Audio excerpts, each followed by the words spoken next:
Magandang araw mga kababayan, Daniel Padilla binura ang kanyang breakup message sa kanyang Instagram account.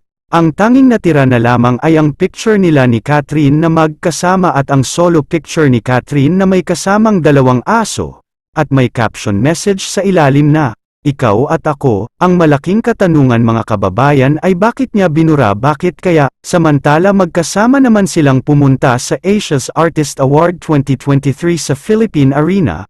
Magkahiwalay naman silang kumuha ng parangal at nagpasalamat.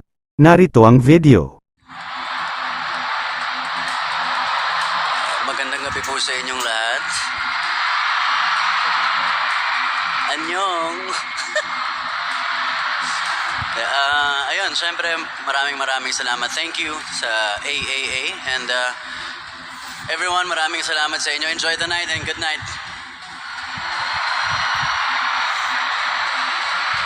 Finally, we invite Catherine Bernardo to deliver us a tips and speech.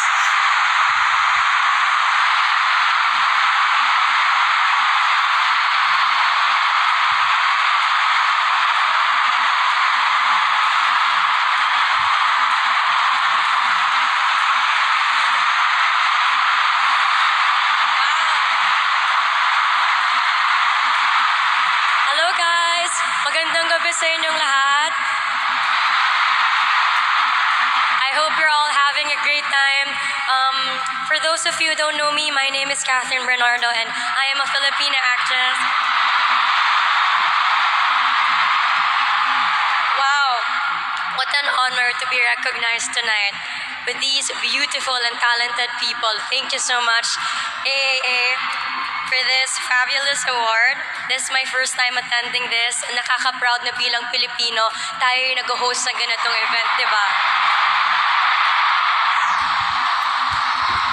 Also, I want to take this opportunity to thank everybody for supporting Filipino-made TV series and as well as the movies. Patapos na yung taon, but I feel so blessed and I'm sharing this award with all of you. Maraming salamat and have a good night. Maraming salamat sa inyong panunood. Mag-subscribe sa channel ng mga sikat para sa susunod na mga video.